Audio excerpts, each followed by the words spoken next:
Isa ka na sa alipin ko. Akin na ang iyong pag-iisip. Magiging alipin ka na.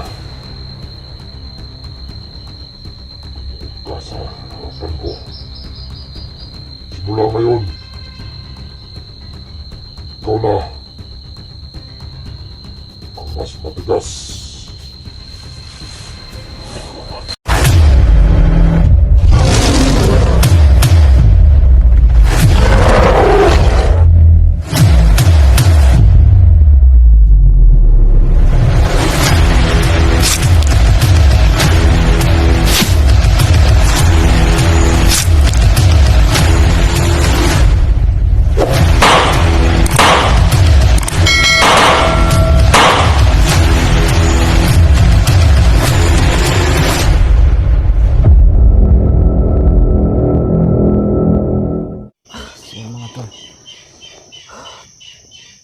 Buti na lang mga tol ay dumating si Kaibigang Renz. Marami na talagang mabas na dugo sa aking tiyan para hindi na ako aabot sa ospital nito. Binigyan niya naman ako ng konting orasyon mga tol, pero hindi talaga kaya. Yung dugo talaga mga hindi mapigilan lumalabas talaga mga tol. Sobrang dami nang nawala sa akin.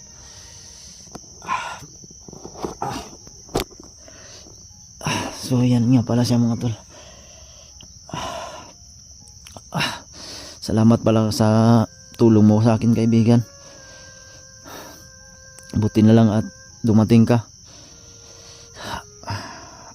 Ano nga uli yung pangalan mo kaibigan?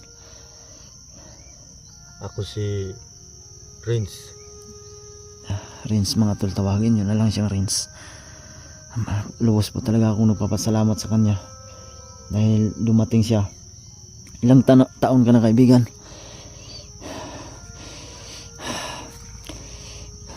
Ano na ako kaibigan? Mahigit 35 years old na ako. 35 na mga tol.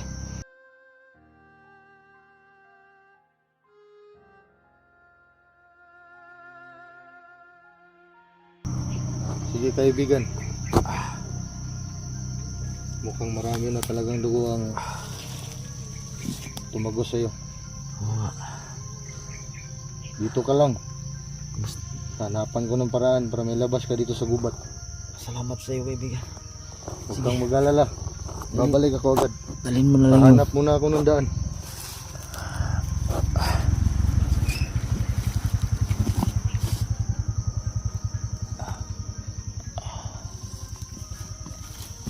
Dalhin mo na lang itong kamera ko. Sige kaibigan. Huwag kang mag-alala. Babalik ako. Hintayin mo lang ako dyan. Salamat. Sige kaibigan. Huwag kang alis dyan kaibigan. Babalikan kita. Mga ka-idol, hanap muna tayo ng daan para mailabas natin si Junji.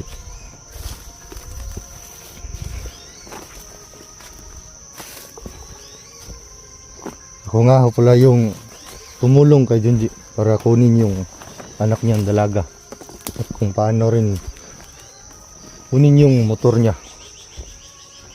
Humingi lang ako ng tawad mga ka-idol kasi dati akong bandido at tumiwalag na ako kasi hindi ko na kaya yung mga pinagagawa nila. Ito ko ngayon, kita ko si Idol Junji. Tutulungan natin muli siya para may labas sa gubat na ito.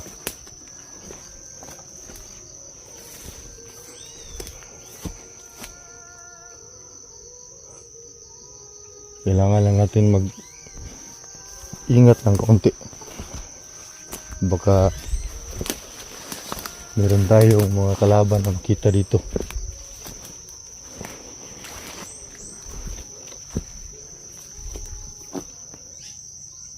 Napakalawak na gubat. Napakalaking gubat.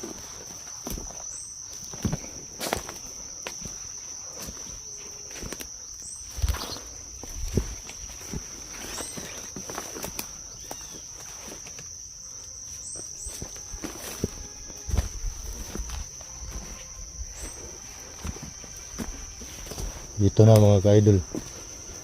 Mukhang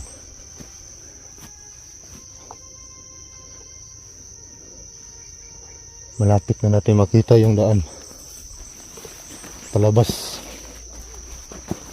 dito sa napakalaking gubat mga ka-idol. Huwag kayong mag-alala, binigyan ko na ng kunting orasyon si Idol Junji para maibsan kunti ng pagdurugo yung sugat niya.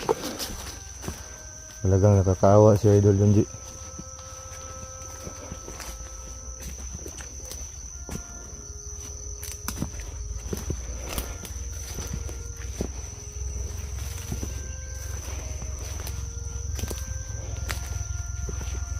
Napakasukal na gubat.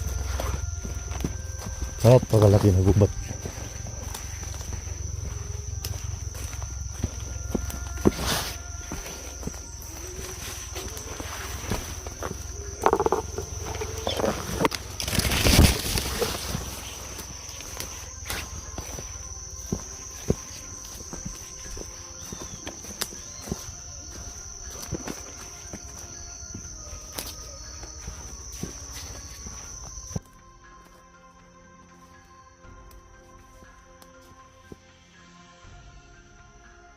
Yan ang mga ka-idol. Baka maligaw tayo dito. Hindi basta-basta ang gubat to.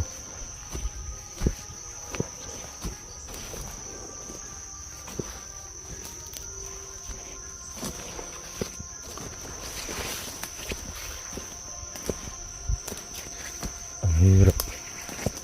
Hirap pumanap ng daan dito mga ka-idol.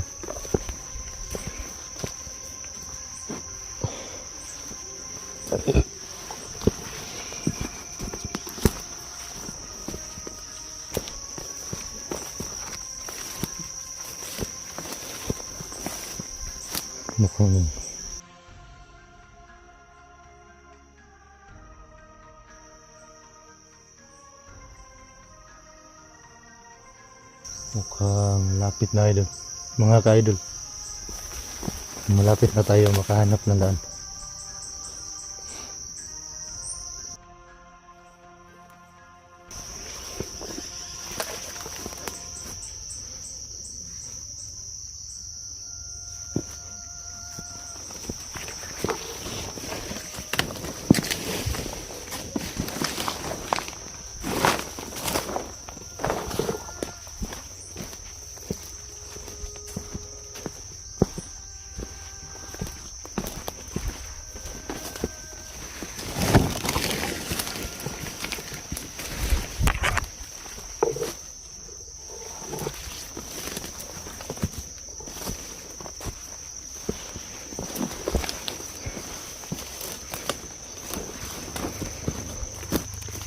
Napakalaking gubat talaga na. Mga ka-idol, talagang pahirapan ang paghanap ng daan.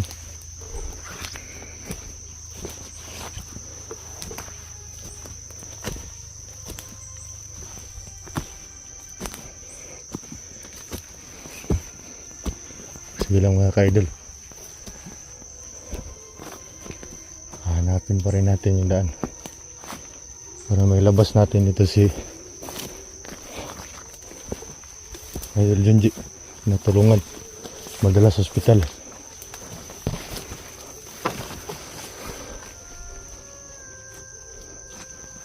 Talagang napakalaki itong gubat mga ka-idol.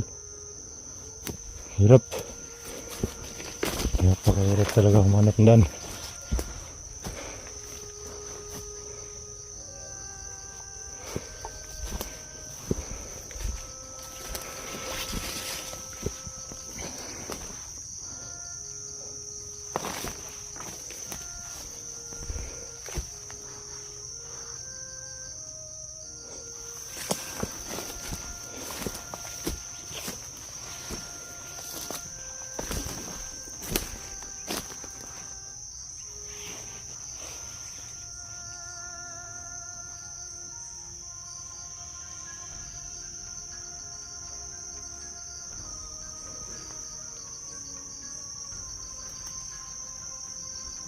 Mukhang nag-iba ang init ng hangin mga kaidol.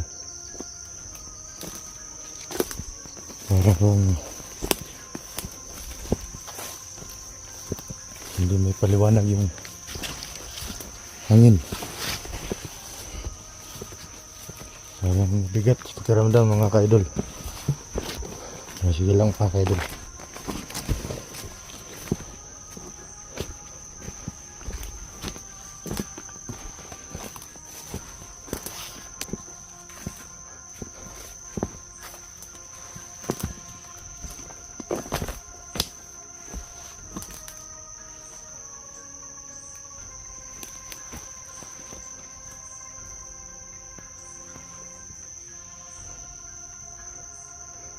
Tingnan nyo mga kaidol.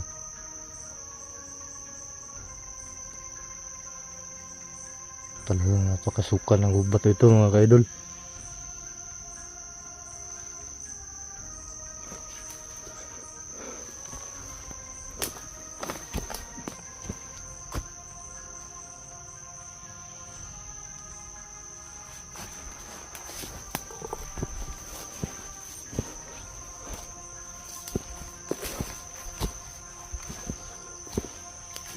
Ito mga kaidol, mukhang mukhang daan na talaga ito papalabas mga kaidol. May mga isna na itinanim.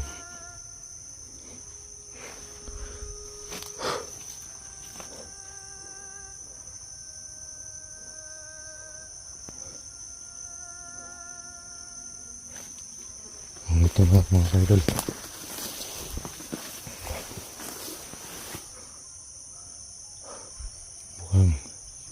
Malapit na tayo mga kaidol.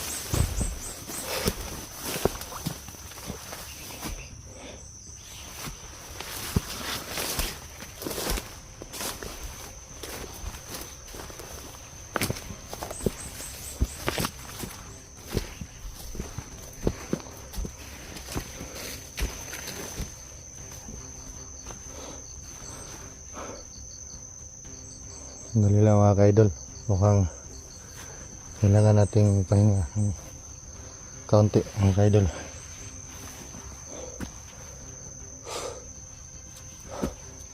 Bandayo bandang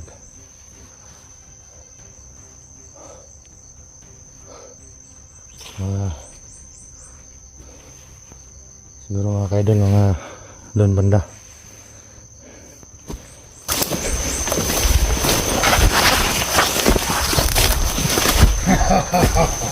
Hey, idol. May tao mga idol. Babae.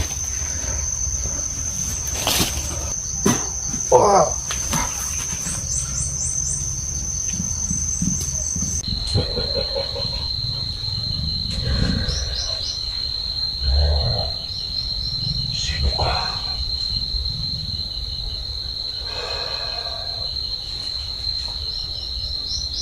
Lakas na loob mo pumasok dito sa lugar ko.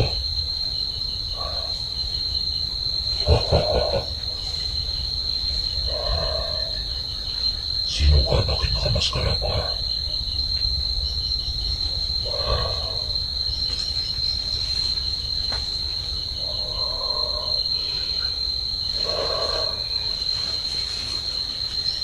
Bakit may hawak ka pang kamera?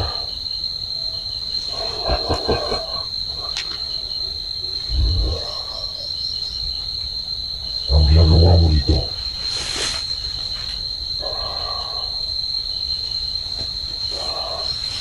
Ngayon, isa ka na sa alipin ko. Akin na ang iyong pag-iisip. Magiging alipin ka na. Lumuhod ka sa harapan ko. Simula ngayon, ikaw na ang mas matigas.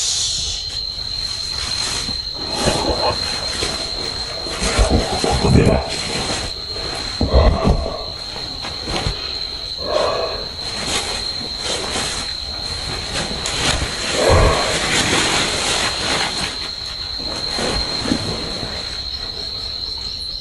Isa kang pangas na pumasok sa aking teritoryo.